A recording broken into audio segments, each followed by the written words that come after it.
चलिए अपने बेंच पे कॉपी एक्सचेंज कर लीजिए।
जो सही आंसर होगा उसको सही, लाइव हो गया ना, जो सही आंसर होगा उसको सही टिक कर दीजिएगा, गलत आंसर को काट दीजिएगा। ठीक है, सही आंसर को सही टिक, गलत को काट दीजिएगा, बगल में आंसर लिख दीजिएगा, जो सही आंसर होगा वो लिख दीजिएगा, ए बी जो लिखना होगा। ठीक है, चलिए पहला क्वेश्चन है, निम्नलिखित में कौन परजीवी है?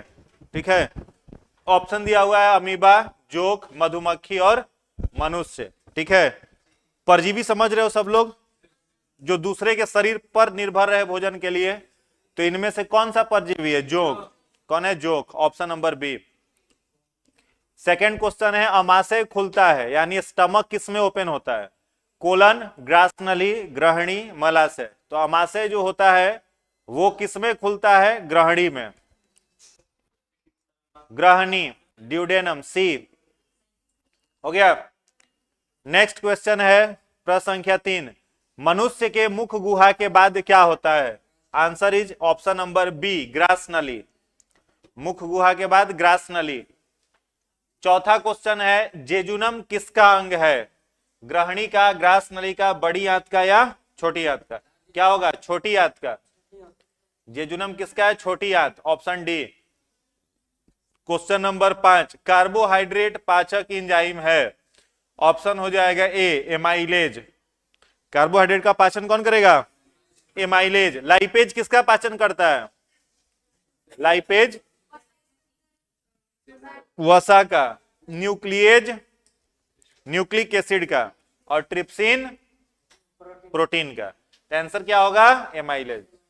6 नंबर में आइए, टाइलिन एंजाइम मौजूद होता है लार में? ऑप्शन डी, लार में, सलाइवा में। प्रश्न 7 है, लार क्या है? तो अम्लीय तरल पदार्थ, ऑप्शन ए, 7 का ए, 7 का ए। 8 में आइए, वसा पाचक एंजाइम है? तो वसा का पाचन करता है सी, लाइपेज। सी होगा लाइपेज। हाँ, अभी तो क्या बोल रहे हैं हम, वही दूसरा कुछ बोल रहे हैं, सी तो बोल रहे हैं लाइपेज। 9 नंबर में आइए, लोहा पाया जाता है? ऑप्शन ए, यकृत में, 9 का ए। 10, प्रकाश संश्लेषण में किन पदार्थों की उत्पत्ति होती है?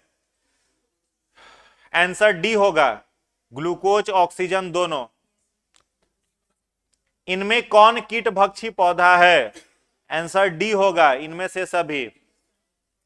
नेक्स्ट है, शिशुओं में दूध के पाचन के लिए? Option A, rennin, option A, 12 का ए।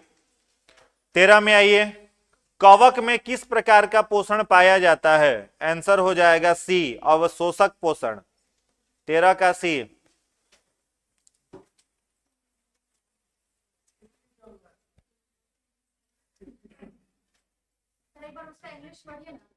किसका?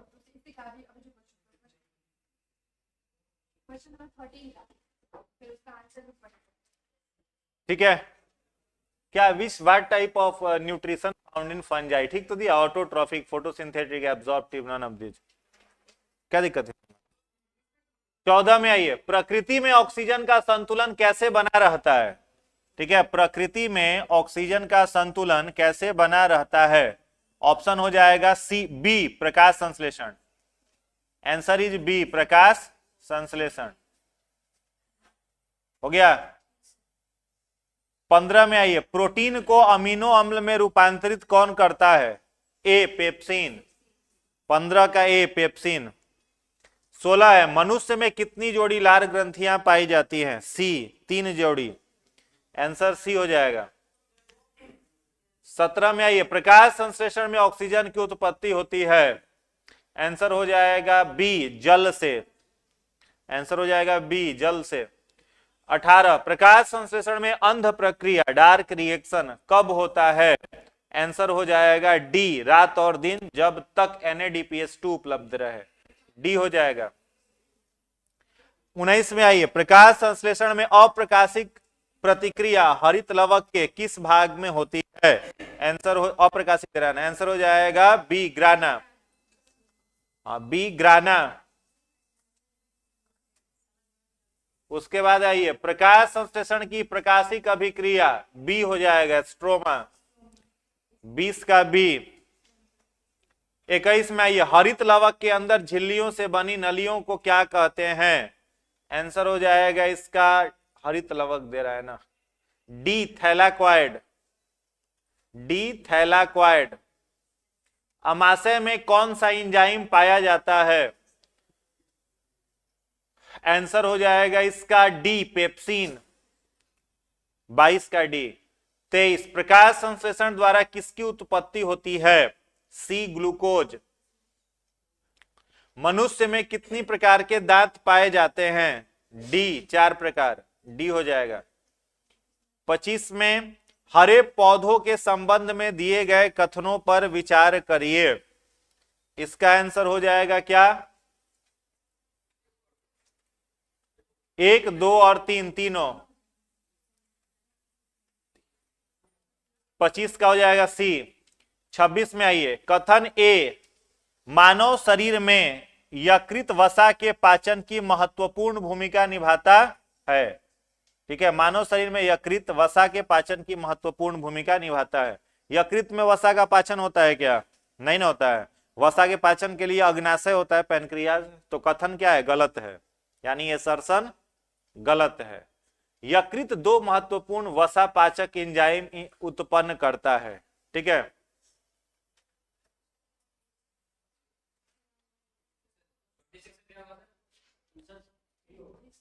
अभी 26 में ही देख रहे हैं।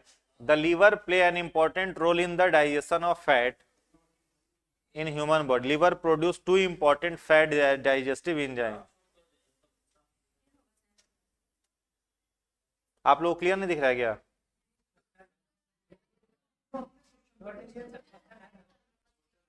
अच्छा, इसका आंसर क्या हो जाएगा? एसर्शन इसका सही है। रीजन में दे रहा है यकृत 2 वसा पाचक एंजाइम। यकृत का क्या होता है? एक होता है बाइल जूस और फिर हो जाएगा अमोनिया। एसर्शन सही है। ठीक है, सही स्पष्टीकरण। एसर्शन और रीजन दोनों सही है, परंतु एसर्शन रीजन का सही स्पष्टीकरण नहीं है। बी हो जाएगा। 26 का बी। 27 निम्न पर विचार करिए, यह मानव शरीर की दूसरी सबसे बड़ी ग्रंथि है। दूसरी सबसे बड़ी ग्रंथि कौन है? अग्नाशय है ना। टिक कर दीजिए सी। 27 का सी।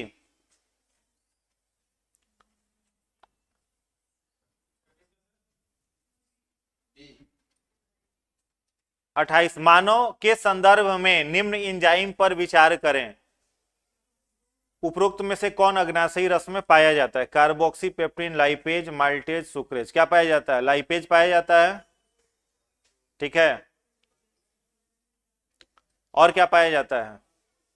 सुक्रोज तो होता नहीं है। 2 किसमें किसमें है? एक सब में है। कार्बोहाइड्रेट पचाने के लिए तो होता ही है ना, यानी 1 सही है, 2 भी सही है। 1 और 2 किसमें है? डी में। माल्टेज नहीं है, सुक्रेज नहीं है। डी हो जाएगा। 28 का डी। कृत्रिम प्रकाश। कृत्रिम प्रकाश मतलब आर्टिफिशियल लाइट। ठीक है, इसी से करवा देते हैं। क्वेश्चन कितना नंबर पे है? ठीक है।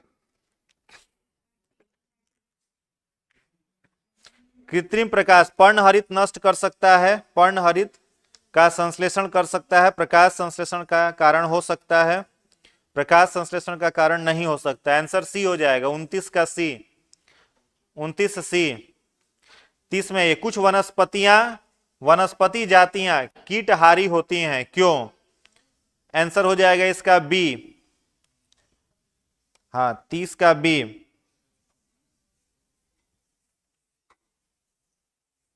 ठीक है। 31 में आइए, पाचन क्रिया के संदर्भ में निम्नलिखित कथनों पर विचार करें। कार्बोहाइड्रेट का पाचन ग्लूकोज, फ्रुक्टोज और गैलेक्टोज नामक सरल शर्करा में हो जाता है। वसा वसीय अम्ल और ग्लिसरॉल में बदल जाता है। प्रोटीन अमीनो अम्ल में परिवर्तित हो जाता है। आंसर हो जाएगा बी, 1 2 3 तीनों सही है। श्वसन किस प्रकार की प्रक्रिया है? आंसर हो जाएगा सी, ऑक्सीडेशन, सी, 32 का सी। 33, सूर्य के प्रकाश का रूपांतरण किस रासायनिक ऊर्जा के रूप में होता है जो हमारे उपापचय में सीधे प्रयोग होता है? Answer D, ATP, ATP. Next है ध्वनि उत्पादक यंत्र, लैरिंग्स, ए। ट्रैकिया के पीछे वायु नली 2 भागों में विभाजित होती है, ब्रोंकाई, बी, 35 का बी। 36 है, मनुष्य में कितनी जोड़ी पसलियां पाई जाती हैं? डी, 12, डी हो जाएगा। पसलियों के बीच कौन सी मांसपेशी पाई जाती है? आंसर इसका हो जाएगा intercostal, D, D, D, D. मनुष्य के फेफड़ों का महत्तम आयतन, आंसर हो जाएगा इसका ए, ए।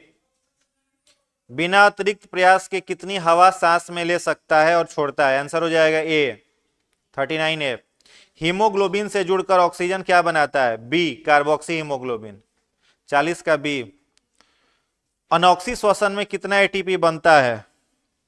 अनॉक्सी माने एनाएरोबिक रेस्पिरेशन, आंसर हो जाएगा ए, 2 एटीपी। तो हम आपको क्या बोले थे, हिंदी इंग्लिश मिला के पढ़ लेते। तो ऑक्सीजन रेस्पिरेशन थोड़ी होता है, एरोबिक रेस्पिरेशन होता है। तो एरोबिक नहीं ना लिखा है, ऑक्सीजन लिख दिया है। तो इंग्लिशों अनुसार पढ़िएगा तो वो टर्म एग्जिस्ट नहीं करता है, ऑक्सीजन रेस्पिरेशन होता ही नहीं है, कुछ एरोबिक होता है ना। हाँ, 2 एटीपी। जीवाणुओं में श्वसन से क्या उत्पन्न होता है? बैक्टीरिया, बताइए। 42 का हो जाएगा B, B, alcohol carbon dioxide ATP, 42 B. 43, जंतुओं में अनॉक्सी श्वसन माने एनएरोबिक रेस्पिरेशन में क्या उत्पन्न होता है? बताइए। बी होगा, alcohol carbon dioxide ATP, B, alcohol carbon dioxide ATP. इनमें कौन ऑक्सी श्वसन नहीं कर सकता है? कौन नहीं कर सकता है बताना है। आंसर क्या होगा? बी हो जाएगा, डब्ल्यूबीसी, डब्ल्यूबीसी नहीं कर सकता है। कहां पर गैसीय आदान प्रदान होता है? डी, वायु प्रकोष्ठ में, डी, वायु प्रकोष्ठ। गर्म पानी से स्नान करने तथा शरीर की मालिश करवाने पर ऐंठन में आराम मिलता है। आंसर क्या हो जाएगा? डी, इनमें से सभी। बहुत देर व्यायाम करने अथवा भारी वजन उठाने जैसे कार्य करने पर हमारी मांसपेशियों में क्या संचित होता है? बी, लैक्टिक अम्ल, बी, लैक्टिक अम्ल। किसी सामान्य वयस्क व्यक्ति द्वारा विश्रामावस्था में श्वसन का दर घट जाता है, कितना हो जाएगा? 9 से 12, ए, 9 से 12। अंतः श्वसित वायु और उच्छ्वसित वायु का परसेंटेज कितना होता है? अंतः श्वसित 21% हो जाएगा और उच्छ्वसित 16% हो जाएगा। आंसर हो जाएगा इसका ए, 49 का ए। निम्न कथनों पर विचार करिए। पौधों में परिवहन का मुख्य काम जाइलम और फ्लोएम ऊतकों द्वारा होता है, सही है। जाइलम और फ्लोएम ऊतकों को संवहन ऊतक करते हैं, सही है, सी हो जाएगा, 50 सी। पौधे मिट्टी के किस जल का ग्रहण करते हैं? बी, आर्द्रताग्राही जल, बी हो जाएगा। पौधों के जड़ के द्वारा जल का अवशोषण क्या कहलाता है? एसेंट ऑफ सैप, रसाकर्षण, एसेंट ऑफ सैप, ए हो जाएगा 52A। 53 में आइए, पौधों में सबसे ज्यादा वाष्पोत्सर्जन किस भाग से होता है? ए पत्ता के द्वारा, 53 का ए, 53A पत्ता के द्वारा। 54 में आइए, विभिन्न प्रकार के पोषक पदार्थों का परिवहन पौधे के एक भाग से दूसरे भाग में किस प्रक्रिया द्वारा होता है? बी एक्टिव ट्रांसपोर्ट, 54 का बी एक्टिव ट्रांसपोर्ट। हाँ दिया तो है एक्टिव ट्रांसपोर्ट।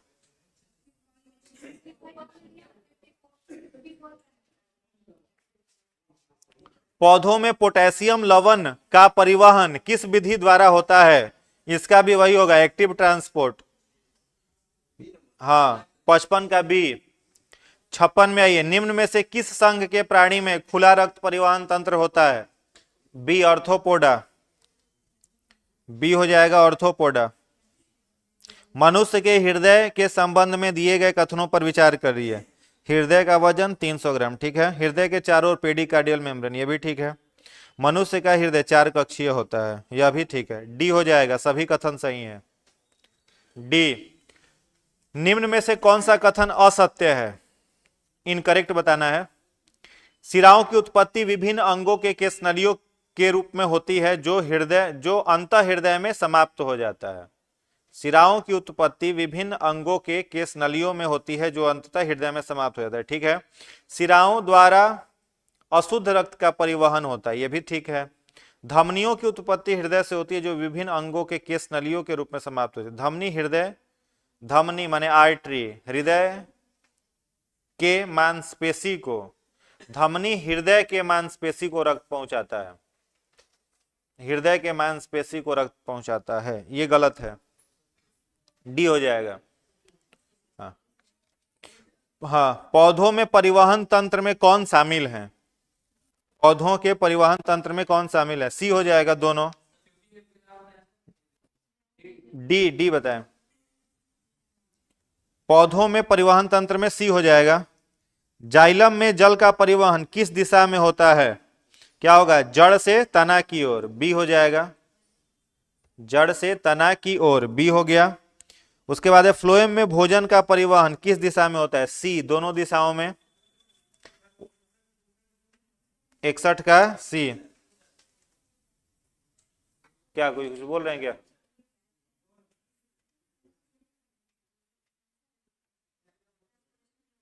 हो गया? कितना हुआ? 61 तक हो गया। 62, सिराओं में रक्त का परिवहन किस दिशा में होता है? सिरा माने शरीर के अंगों से हृदय की ओर।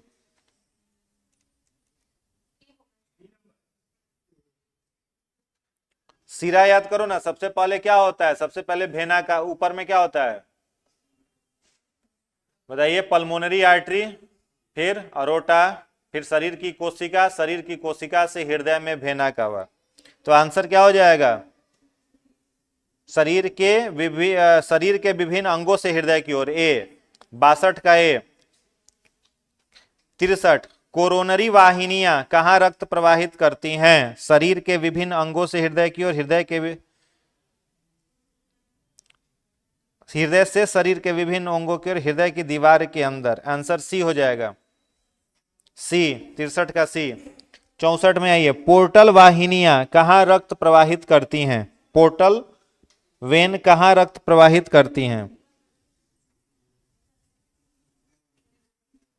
आंसर हो जाएगा डी, 64 का डी। 65 में आइए, इनमें किस श्वेत रक्त की संख्या सर्वाधिक है? आंसर हो जाएगा सी, न्यूट्रोफिल्स। इनमें कौन सा रक्त कण थक्का बनाने में सहायक होता है? सी, थ्रोम्बोसाइट्स। इनमें कौन सा श्वेत रक्त कण हानिकारक सूक्ष्म जीवों का भक्षण करता है? आंसर हो जाएगा इसका डी, मोनोसाइट और लिम्फोसाइट। निम्न में एंटीबॉडी बनाकर रोगाणुओं को नष्ट करने का काम, सी, लिम्फोसाइट। 66 का सी बताए थे, थ्रोम्बोसाइट। प्लेटलेट्स थ्रोम्बोसाइट को ही कहते हैं। 67 को वो 67 का भी डी होगा, 67 का डी, 68 का हो जाएगा सी, 68 सी, 69 में आइए, मानव हृदय का औसत संकुचन ए हो जाएगा 120 mmHg। 70 में पौधों में वाष्पोत्सर्जन किस भाग में होता है? वाष्पोत्सर्जन ए में होगा जी, पत्ता में ना होता है, सी होगा, 70 का सी। मनुष्य के हृदय का नियंत्रण कौन करता है? हृदय गति का नियंत्रण कौन करता है? आंसर हो जाएगा डी, हाँ सब करेगा।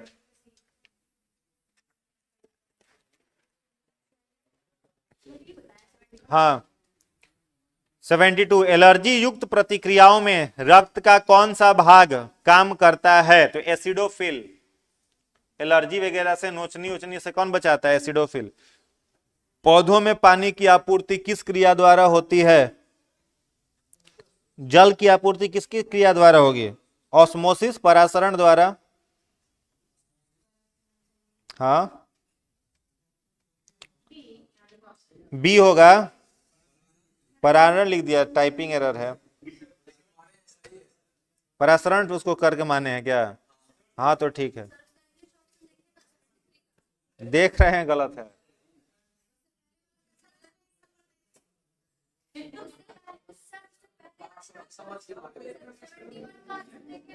अच्छा ठीक है, इसका 50 क्वेश्चन का टेस्ट फिर ले लेंगे, ठीक है, कल ले लेंगे। अभी भेज देते हैं क्वेश्चन, अभी बना लो, या भेज देंगे कल घर से बना के आना, फिर आंसर बता देंगे, ठीक है।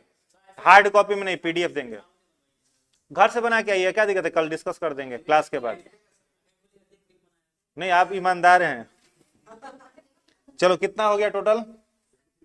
70, जल्दी करो इसको, कुछ पढ़ा भी जाएगा। 73 और 74, मृदा में पाए जाने वाले जल का अवशोषण सर्वप्रथम किसके द्वारा होता है? मूल रोम के द्वारा, ए रूट हेयर, मूल रोम। 73 का बोले थे बी, उसको परारण लिख दिया है, परासरण कर लीजिएगा, सुधार लीजिएगा। पानी के अंदर कटे हुए फूल अधिक समय तक ताजे रहते हैं, क्यों? क्योंकि यह तेजी से वाष्पोत्सर्जन कहते हैं, बी हो जाएगा। बिंदु स्राव का पानी होता है जिसमें मिनरल्स घुले रहते हैं, बी हो जाएगा, जिसमें लवण घुले रहते हैं। हाँ, निम्नलिखित स्थितियों में कौन वाष्पोत्सर्जन को अत्यंत तेज कर देता है? वाष्पोत्सर्जन कब तेज हो जाएगा? जब आर्द्रता क्या रहेगी? कम रहेगी और तापमान ज्यादा रहेगा, सी हो जाएगा। रंध्रों के खुलने और बंद होने के लिए निम्नांकित में से किसकी मुख्य भूमिका रहती है? द्वार कोशिका, डी गार्ड सेल, डी हो जाएगा। 78 का डी,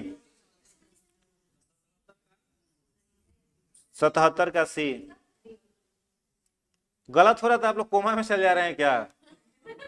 दिमाग वहीं पर आ रहा है, आगे हम बढ़ जा रहे हैं। कितना? 79। रंध्रीय वाष्पोत्सर्जन किस समय बिल्कुल रुक जाता है? रात के समय, सी हो जाएगा। फेफड़ों से शुद्ध रुधिर लाकर फुफ्फुसियस सिरा, फुफ्फुस सिरा माने पल्मोनरी वेन, शुद्ध रक्त लाकर कहां पर खुलेगा? दाहिना अलिंद, डी होगा, डी डी, हाँ 80 का डी। पेसमेकर ऐसे नोड, ए हो जाएगा, 81 ए। निम्नलिखित में कौन अमीनो अम्ल का विखंडन करता है? विखंडन से बनता है, बी और सी दोनों, नहीं नहीं, बी और सी होगा, हाँ तो ऑप्शन नंबर डी हो जाएगा। अगर किसी कारण से किसी मनुष्य का एक वृक्क कार्य करना बंद कर दे तो उसका परिणाम?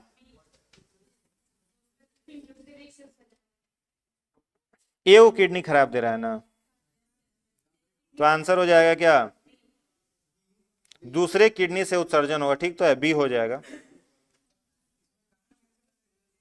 83 का बी। एक वृक्क लिख नहीं रहा है जी, कह रहा है कहां लिख रहा है? रतौंधी एक होता है, वो दिनौंधी होता है। दिनौंधी कब होता है?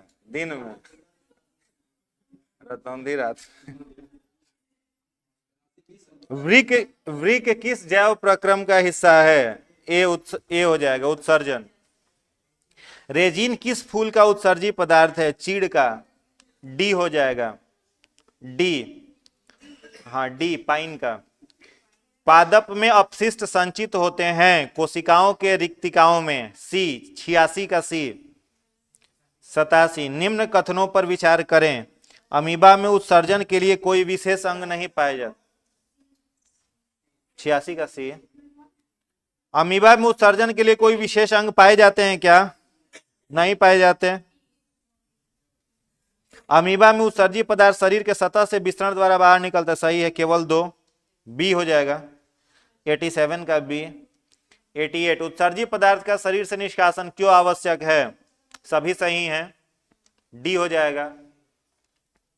लैटेक्स सामान्यतः कहां पाए जाते हैं?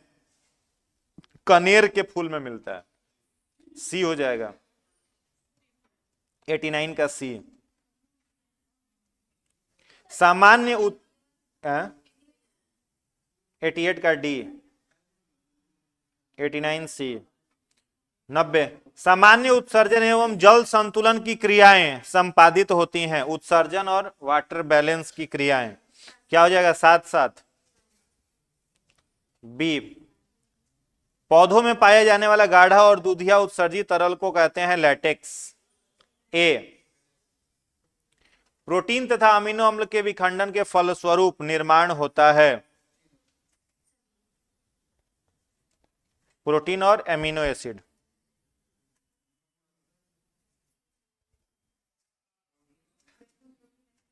प्रोटीन पेप्टोन में टूटा, एमिनो एसिड ग्लूकोज में टूटा। 92, डी हो जाएगा 92 का डी। रेजिन एवं गोंद कहां संचित होते हैं? सी, छाल में। 93 सी, स्थलीय जंतु में सामान्यतः नाइट्रोजनी पदार्थ शरीर से निष्कासन होता है।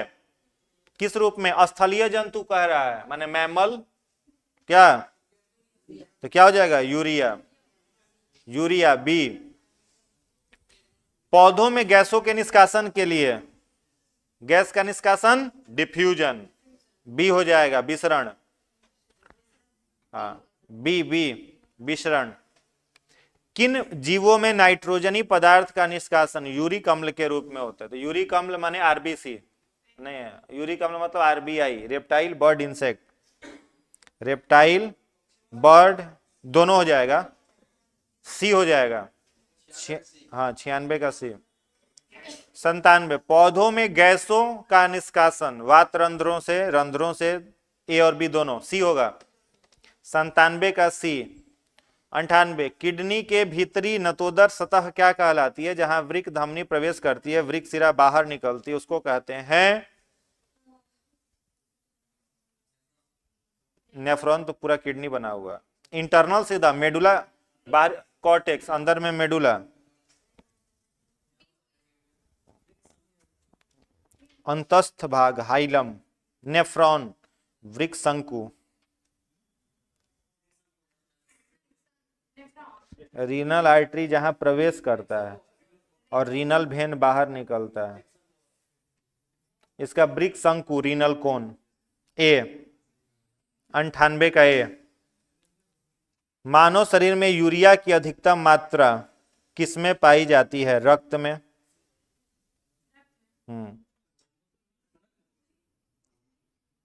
अरे urea excretory waste human body का है, तो एक्सक्रीटरी वेस्ट फिल्टर होने के लिए कहां जाएगा? किडनी में। तो रक्त में ना पाया जाएगा।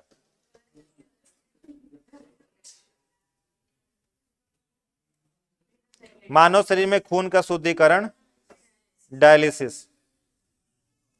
ए डायलिसिस हो गया।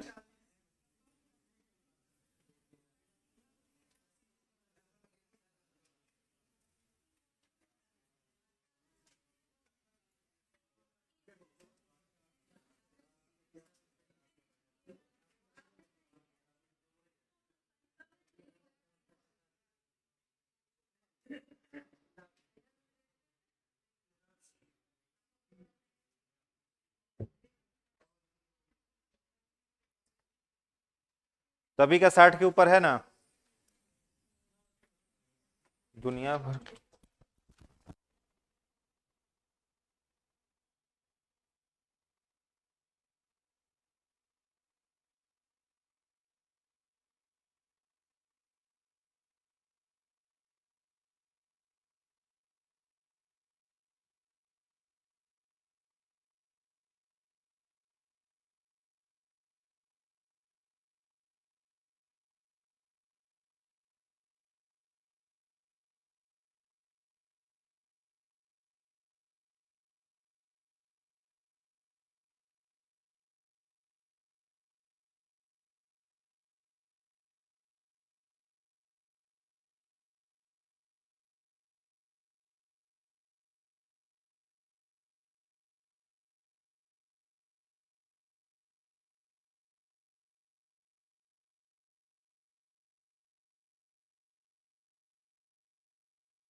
मानव हार्मोन हेडिंग बना लेंगे।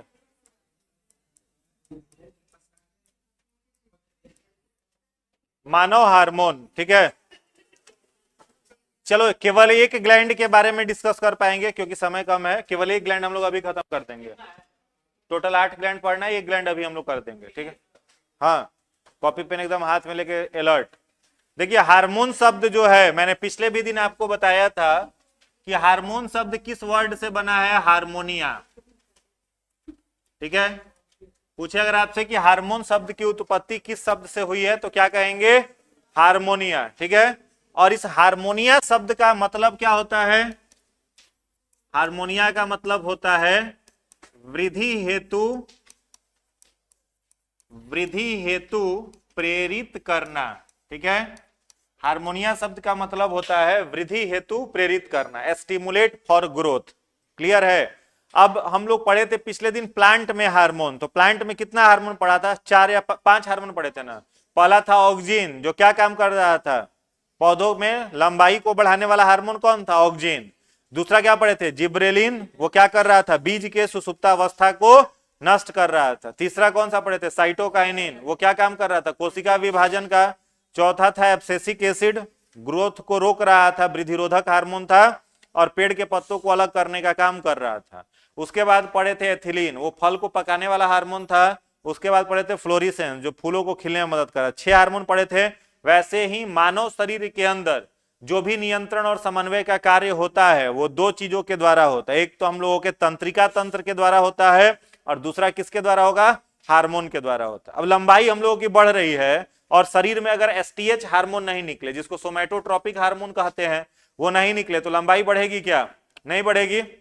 कोई व्यक्ति है उसके शरीर में अगर मान लो थायरॉक्सिन नहीं निकल रहा है, जब थायरॉक्सिन नहीं निकलेगा तो उसको कई सारा बीमारी हो सकता है, मिक्सोडीमा हो सकता है, ग्वाइटर हो सकता है। ये सब बीमारी कब होता है, जब शरीर में किसकी मात्रा कम हो जाए, थायरॉक्सिन की। तो थायराइड बढ़ जाता है लोगों का, घेंघा रोग हो जाता है क्या। तो हार्मोन जो होता है वो क्या काम करता है, शरीर को ग्रोथ करने के लिए प्रमोट करता है।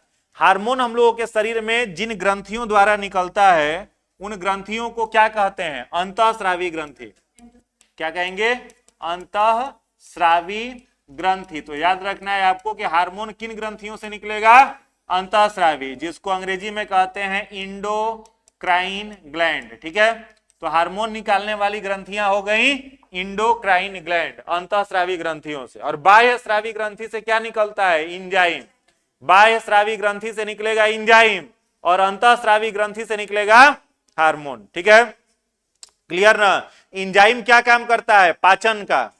कोई भी फूड पार्टिकल है उसको डाइजेस्ट करने का काम किसका, इंजाइम का। और ग्रोथ का काम किसका, हार्मोन का। ठीक है, अब चलिए, अब हार्मोन चूंकि अंतःस्रावी ग्रंथियों से निकलता है तो जो हम लोगों के शरीर में मुख्य अंतःस्रावी, जो भी अंतःस्रावी ग्रंथि होगी, याद रखोगे वो सब कैसा होता है, नलिका विहीन।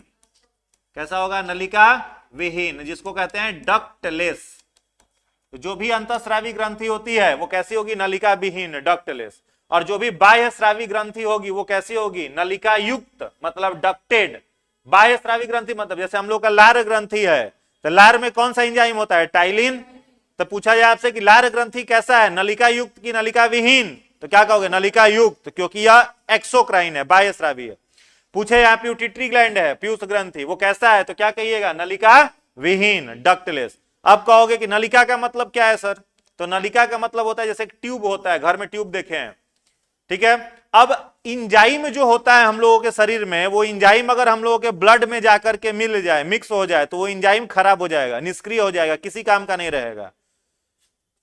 अब हम लोग का लार ग्रंथि टाइलिन इंजाइम बनाया, लार में होता है ना टाइलिन, वो टाइलिन अगर सीधा मिल जाए किसके अंदर, ब्लड के अंदर, तो वो स्टार्च का पाचन नहीं कर पाएगा।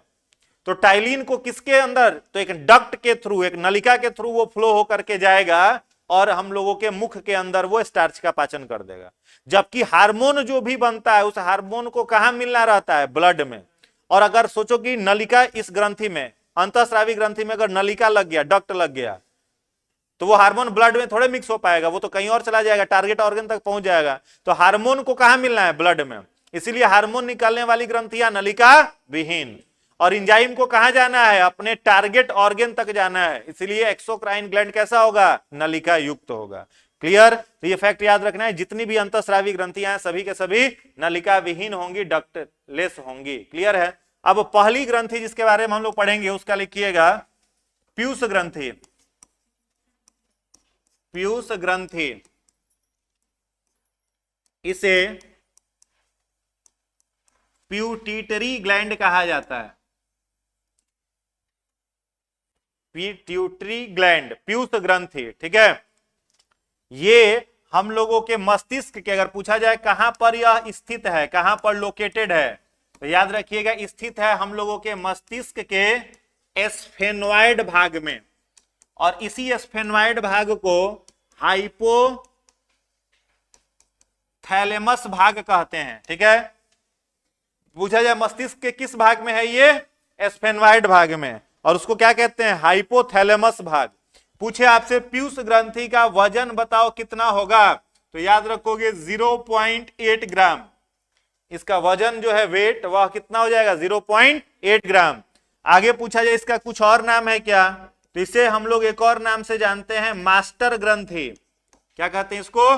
मास्टर ग्रंथि। अंग्रेजी में कहेंगे मास्टर ग्लैंड। मास्टर ग्लैंड इसको कहेंगे।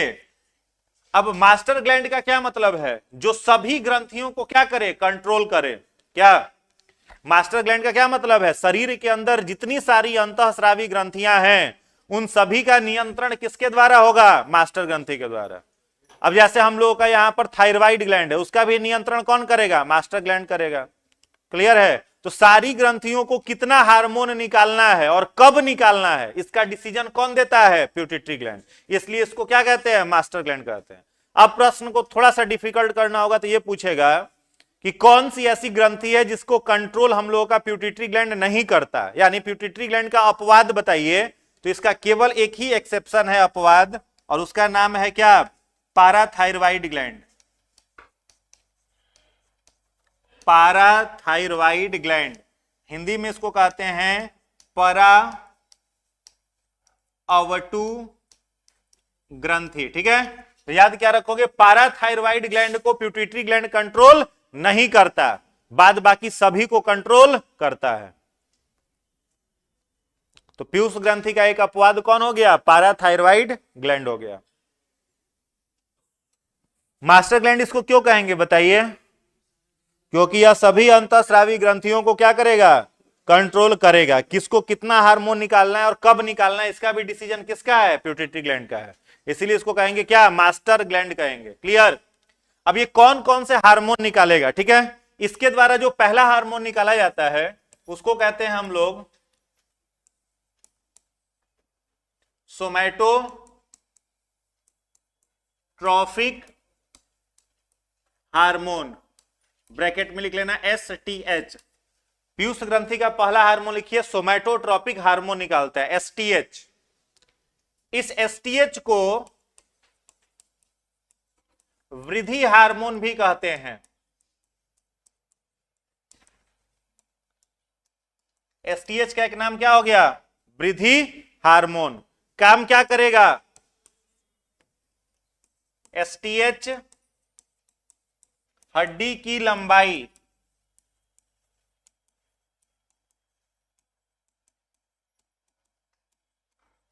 क्या काम करेगा? हड्डी के लंबाई को बढ़ाएगा, इलोंगेशन ऑफ बोन। ठीक है, हड्डी की लंबाई को बढ़ाएगा।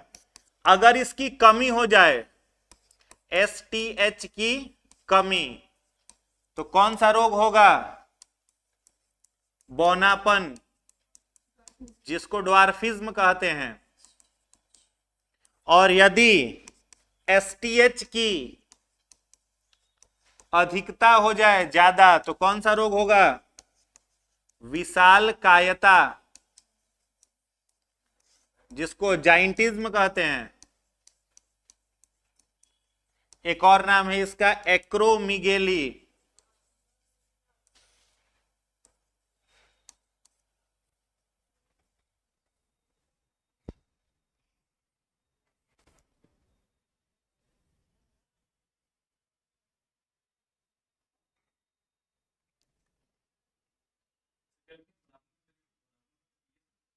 Dwarfism, DWARFISM। ठीक है, तो STH हार्मोन का दूसरा नाम क्या हो गया? वृद्धि हार्मोन। ठीक है, ग्रोथ हार्मोन। यही हार्मोन बढ़ता है तो किसी की लंबाई बढ़ती है। अगर यह हार्मोन नहीं रहे तो शरीर में ग्रोथ ही नहीं होगा, वृद्धि ही नहीं होगी। किसी व्यक्ति में अगर कम बनता है तो व्यक्ति क्या हो जाता है? बौना हो जाता है, शॉर्ट हाइट का हो जाता है। और किसी में अगर आवश्यकता से ज्यादा हो जाता है, तो कई लोगों को आप देखोगे 8-8 फुट के भी लोग धरती पर हैं, 8.5 फीट के। अब वो भी क्या है? वो भी रोग ही है, डिजीज ही है। उस डिजीज को क्या कहा जाता है? जाइंटिज्म। जाइंट का मतलब क्या होता है? दानव।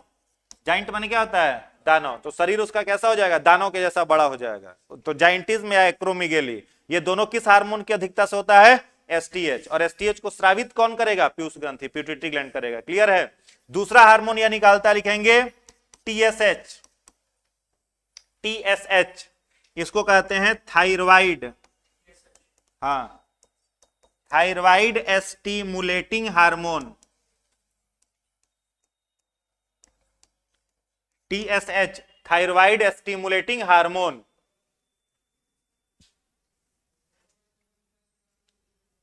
हो गया? हिंदी यही है, फुल फॉर्म का वही नाम होता है, ठीक है। हाँ, टीएसएच थायराइड का टेस्ट होता है, T3 T4 टेस्ट होता है ना, वो थायराइड का होता है। TSH thyroid stimulating hormone, dash देकर के लिखिएगा। यह थायराइड ग्रंथि को थायरॉक्सिन स्रावित करने के लिए, थायराइड ग्रंथि को थायरॉक्सिन स्रावित करने के लिए, थायरॉक्सिन स्रावित करने के लिए प्रेरित करता है, स्रावित करने के लिए, थायरॉक्सिन स्रावित करने के लिए प्रेरित करता है, ठीक है। थायराइड ग्लैंड कौन सा हार्मोन निकालेगा? थायरॉक्सिन। थायराइड कौन निकालेगा? थायरॉक्सिन। और थायराइड थायरॉक्सिन निकाले उसके लिए प्यूटिटरी ग्लैंड क्या निकालेगा? टीएसएच। अगर यह टीएसएच प्यूटिटरी ग्लैंड नहीं निकाले तो हम लोगों का थायराइड ग्लैंड थायरॉक्सिन भी नहीं निकालेगा। तो इस हार्मोन का क्या काम है? स्टिमुलेट करना, किसे? थायराइड ग्लैंड को, वो थायरॉक्सिन निकाले, ठीक है। ये थायराइड ग्लैंड को स्टिमुलेट करता है, उद्दीपित करता है, प्रेरित करता है, मोटिवेट करता है ताकि वो थायरॉक्सिन को सेक्रेट करे। ये थायरॉक्सिन नहीं है, ये क्या है? एज अ कैटलिस्ट काम कर रहा है कि थायराइड ग्लैंड थायरॉक्सिन निकाले। क्लियर है? चलो तीसरा हार्मोन, थर्ड लिखना, ADH, anti diuretic. ADH anti diuretic hormone, ADH anti diuretic hormone. यह किडनी को जल के पुनर्अवशोषण, किडनी को जल के पुनर्अवशोषण, रीएब्जॉर्प्शन ऑफ वाटर, जल के पुनर्अवशोषण हेतु, जल के पुनर्अवशोषण हेतु प्रेरित करता है, प्रेरित करता है। तो किडनी में हम लोगों का यूरिया छना जाता है, लेकिन वो यूरिया बाहर कब निकलेगा? जब वहां पानी पहुंचेगा तब ना। तो किडनी वाटर को रीअब्सॉर्ब कब करेगा? जब हम लोग का प्यूटिटरी ग्लैंड कौन हार्मोन निकाले? ADH, anti diuretic hormone. चौथा हार्मोन है एसीटीएच, एड्रीनो कॉर्टिकोट्रॉपिक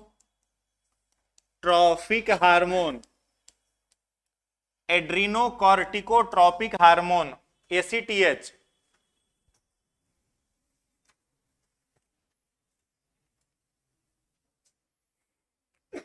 इसमें लिखिएगा, यह अधिवृक्क ग्रंथि को, अधिवृक्क ग्रंथि को इंग्लिश में एड्रीनल ग्लैंड कहते हैं, एड्रीनल ग्लैंड। यह अधिवृक्क ग्रंथि को, अधिवृक्क, हाँ, अधिवृक्क ग्रंथि को कॉर्टिसोल, अधिवृक्क ग्रंथि को कॉर्टिसोल हार्मोन, हार्मोन निकालने हेतु, कॉर्टिसोल हार्मोन निकालने हेतु प्रेरित करता है, प्रेरित करता है, ठीक है। एड्रिनल ग्लैंड, अधिवृक्क ग्रंथि कहां पाया जाता है? किडनी पर, ठीक है। और वो कौन सा हार्मोन निकालता है? कॉर्टिसोल। तो किडनी कॉर्टिसोल हार्मोन निकाले, कब निकालेगा? जब प्यूटिटरी ग्लैंड क्या निकाले? एसीटीएच निकाले। समझ में आ रहा है? चलिए पांचवा हार्मोन लिखिएगा, LTH, lactogenic hormone, lactogenic hormone, LTH, lactogenic hormone. Dash देकर के इसमें लिखिएगा,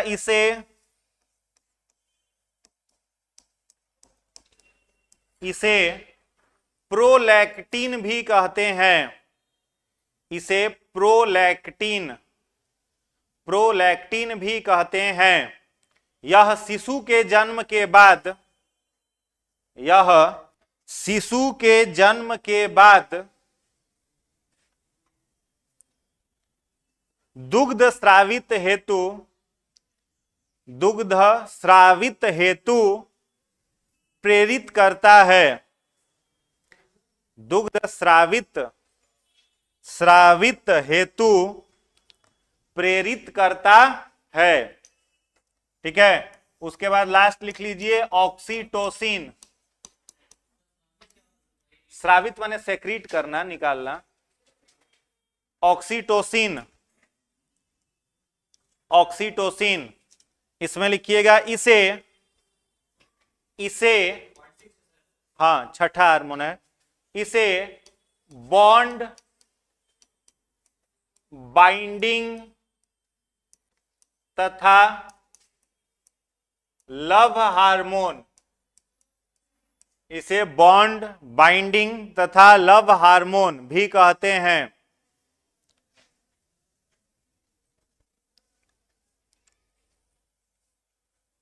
बॉन्ड बाइंडिंग तथा लव हार्मोन भी कहते हैं। अगला पॉइंट, यह शिशु और मां के बीच, यह शिशु और मां के बीच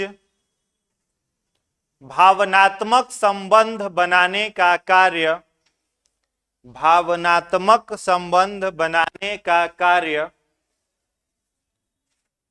करता है। It create an emotional relation between mother and child. हो गया, भावनात्मक संबंध बनाने का कार्य करता है। अगला पॉइंट लिखिएगा, यह मैमेमरी ग्लैंड, जिसको दुग्ध ग्रंथि हिंदी में कहते हैं, मैमेमरी ग्लैंड, हाँ इसी का अगला पॉइंट, यह मैमेमरी ग्लैंड, दुग्ध ग्रंथि हिंदी में कहते हैं, मैमेमरी ग्लैंड को दुग्ध स्रावित करने हेतु, दुग्ध ग्रंथि, यह मैमेमरी ग्लैंड को दुग्ध स्रावित करने हेतु प्रेरित करता है, प्रेरित करता है। समझ गए? मिल्क सेक्रेटिंग हार्मोन कितना हो गया? दो, एक ऑक्सीटोसिन हो गया और दूसरा क्या हो गया? एलटीएच, लैक्टोजेनिक या प्रोलैक्टिन। तो दोनों में से देख लीजिएगा, ऑप्शन में जो राइट टिक कर दीजिएगा। ज्यादा क्या पूछता है? ऑक्सीटोसिन पूछता है। ठीक है, हाँ दोनों रहेगा तो वैसा ऑप्शन दिया रहेगा। हाँ, तो ऑक्सीटोसिन को कितने नाम से जानते हैं? तीन नाम, बॉन्ड हार्मोन, बाइंडिंग हार्मोन और लव हार्मोन। ये बच्चे और मां के बीच में भावनात्मक संबंध जो होता है, इमोशनल रिलेशन, किस हार्मोन के कारण होता है? ऑक्सीटोसिन के कारण होता है। कृत्रिम रूप से क्वेश्चन आता है कि कृत्रिम रूप से किस हार्मोन को बनाना बैन है? तो इस हार्मोन को कृत्रिम रूप से बनाना क्या कर दिया गया है? बैन, क्योंकि इसका बहुत अधिक दुरुपयोग होने लगा था। जैसे नॉर्मली आप देखिए गांव वगैरह में गाय का दूध दो समय निकाला जाता है, सुबह और शाम में। और शहरों में देखिएगा तो गाय को हर जगह, सबके दरवाजे पर उसका दूध बेच रहा है घुमा घुमा कर। उसको कौन सा सुई दे देता है? ऑक्सीटोसिन का सुई दे देता है। अब उस सुई का इतना खतरनाक प्रभाव है, गाय की भी जीवन अवधि उससे घट जाती है और जो वो दूध पिएगा वो भी जल्दी मरेगा। समझ में आ रहा है? इसका और भी गलत उपयोग होने लगा था, बच्चों पर इसका बहुत ज्यादा दुरुपयोग होने लगा था। 12 साल 13 साल के बच्चों को ऑक्सीटोसिन का सुई दे देता था, वो 18-20 के दिखने लगते थे। बहुत जल्दी उनकी कोशिका में कोशिका विभाजन होने लगा। देह व्यापार, इन सब अनैतिक कार्यों में भी इसका यूज होने लगा था, जिस कारण से गवर्नमेंट ने इसे क्या कर दिया? बैन कर दिया। प्रिजर्व करने के लिए डेड बॉडी को, तो वो ऑक्सीटोसिन नहीं है, वो कुछ और है। हाँ दे सकता है उसको, वो सब हानिकारक इसीलिए तो बन जाता है। ठीक है, समझ गए? तो ऑक्सीटोसिन को कृत्रिम रूप से बनाना क्या है? बैन है। नेचुरल रूप से शरीर में बनता है तो इसके लाभ है, और कृत्रिम रूप से बनाना इसको क्या करा गया है? बैन कर दिया है। क्लियर? तो 6 हार्मोन याद रखिएगा, किसका है? पिट्यूटरी ग्लैंड का। फिर इसके आगे अगले क्लास में